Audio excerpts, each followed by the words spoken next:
Hello friends, welcome to Communication Skills for Everyone. If you are watching this channel first time, please subscribe. In this series of pedagogy, in this video, let us learn the principles of language learning. Let us learn the principles of language learning. Children can learn any language as easily as walking, running, playing, so on and so forth, right? People generally assume that those who study in English medium schools are good at English, and those who study in government schools are poor at English. Language learning has little to do with the medium of school. So whether it is English or regional medium, it rather depends on teacher's application of principles of language learning. So how the teacher apply the principles to teach language to the students. Let us see what the principles of language learning are. The first one, habit formation. So this is language learning is a habit formation process. It is a process during which various language habits are formed. So listening, speaking, reading, writing, these are language skills. So similarly, these are habits are to be formed consciously and unconsciously, both the ways, consciously and unconsciously. The second one, practice and drill.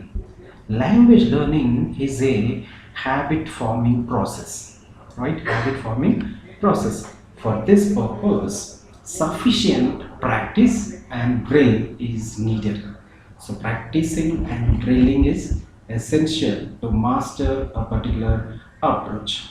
Next one, the oral approach. So a child learns to speak his mother tongue before reading or writing. This principle should be adopted in learning and teaching a second language or foreign language.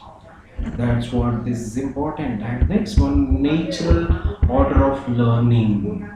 Listening, speaking, reading, writing is the natural order of learning a language. So it should go like LSRW.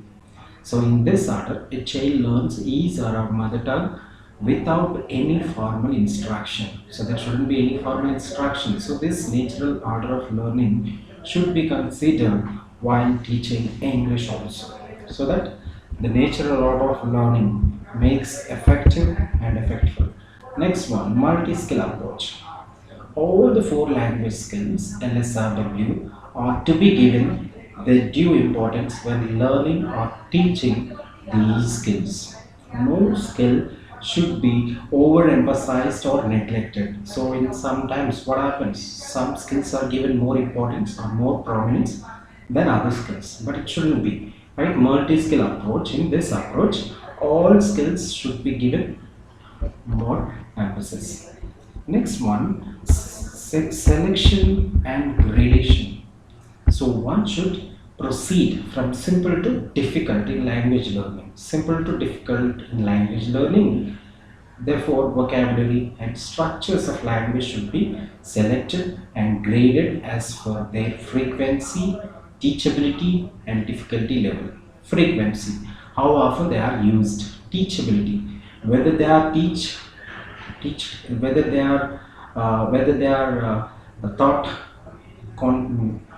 comfortably or not, that also important. And difficult level, whether it is what is the level of difficulty, that also must consider while teaching it.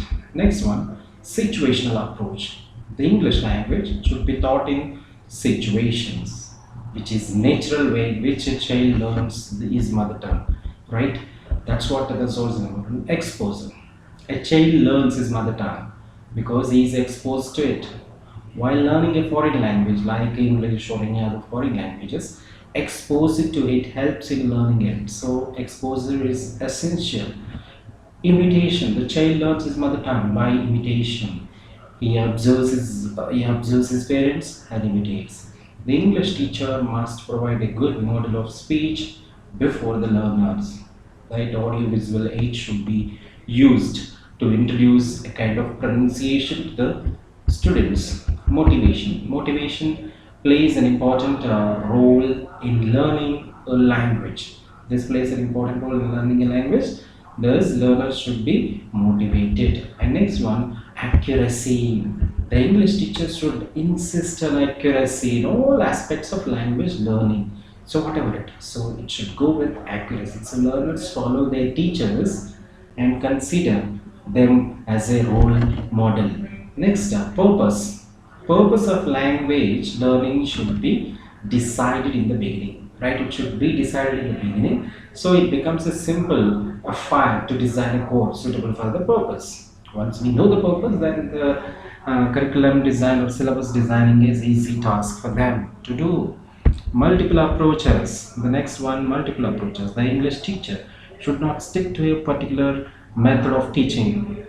He should use all methods, approaches, and techniques of teaching English as per the needs and requirements of the learners. So, teachers should be in a position to change the methods, change the techniques, change the approaches according to the needs of the learner. Interest. The teacher should generate a kind of interest or great deal of energy and interest among the learners, so they will pay attention to learning a language. So that's what interest, also an essential part. Correlation. If teaching learning of English is correlated with the real life, then learner will realize the need of language learning and will take interest in it. That's what there should be, a kind of correlation. These are some of the principles of language learning. Thank you for watching. Subscribe. Communication skills for everyone. For more academic and educational videos.